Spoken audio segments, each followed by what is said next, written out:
Est-ce que tu connais Vancorex? Non? Bah c'est normal. Parce que c'est pas médiatique, mais pourtant c'est stratégique et au plus haut niveau de l'État. Pourquoi? Eh bien parce que Vancorex, c'est l'un des piliers chimiques de la dissuasion nucléaire française. Rien que ça. Et tu sais ce qui est en train de se passer? Eh bien l'usine de Pont-de-Claix, donc en Isère, va être rachetée par un groupe chinois. Donc Wanhua Chemical, donc une boîte sous influence directe de Pékin. Et au passage, 250 emplois sur 300 vont sauter. Et là, c'est le silence radio total du gouvernement. Silence radio total aussi de la gauche. Là, zéro sursaut, zéro scandale, zéro patriotisme, rien, que dalle, on s'en fout. Après tout, c'est que la dissuasion nucléaire. Et après ça, ils viennent nous expliquer que la France est une grande puissance. Une puissance indépendante, souveraine. Mais vous vous foutez de qui en fait là? Une entreprise indispensable à notre armement, au nucléaire, aux matériaux sensibles. C'est pas une biscuiterie locale. Même là, ils n'ont même pas envisagé de bloquer la vente, de nationaliser temporairement, de protéger le site, protéger les salariés. Pourquoi? Parce que l'État français ne pilote plus rien, les amis. C'est fini, il laisse tout partir. Donc je rigole quand j'entends parler de cette fameuse réindustrialisation qu'on n'a jamais autant réindustrialisée que sous l'ère Macron. Et quand je vous dis qu'il laisse tout partir, il laisse tout partir. L'énergie, les ports, les autoroutes, l'eau et maintenant les composants critiques de la défense. Et en face, eh bien les Chinois, eux, se gênent pas, et ils ont raison. Ils ont une stratégie, eux.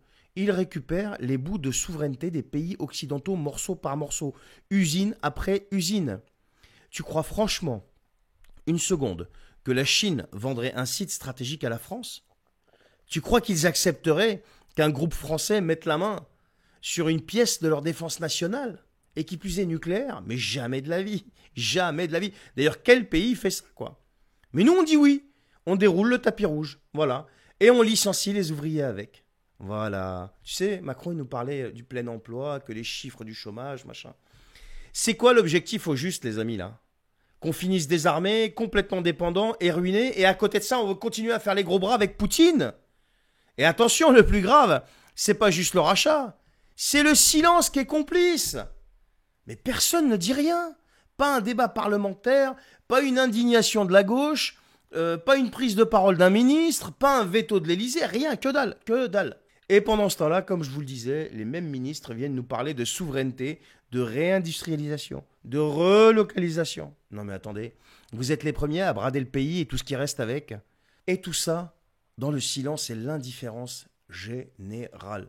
Alors moi, j'aimerais bien vous poser une question.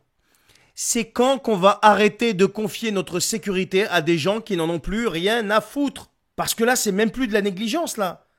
C'est une trahison stratégique de plus. Après nous avoir annoncé qu'ils voulaient peut-être confier le nucléaire, partager le parapluie nucléaire français, là, on vend carrément les usines qui sont en charge de tout ça. Donc voilà, donc la question est posée. Ça me fait rire, moi, tous les souverainistes là qui veulent sauver le pays, les patriotes et compagnie, les députés, ce que tu veux. Mais vous êtes où? Mais vous êtes où, sérieux? Mais vous servez à quoi, en fait? C'est ça, mais je me pose des questions, moi. À quoi servent aujourd'hui l'Assemblée nationale et le Sénat? Il est en train de tout brader sous vos yeux. Vous êtes là, vous applaudissez. Non mais à quoi ça sert? Je comprends pas. Il va falloir que quelqu'un vienne m'expliquer, en fait. Soit je suis complètement neuneux, soit alors il y a un vrai problème.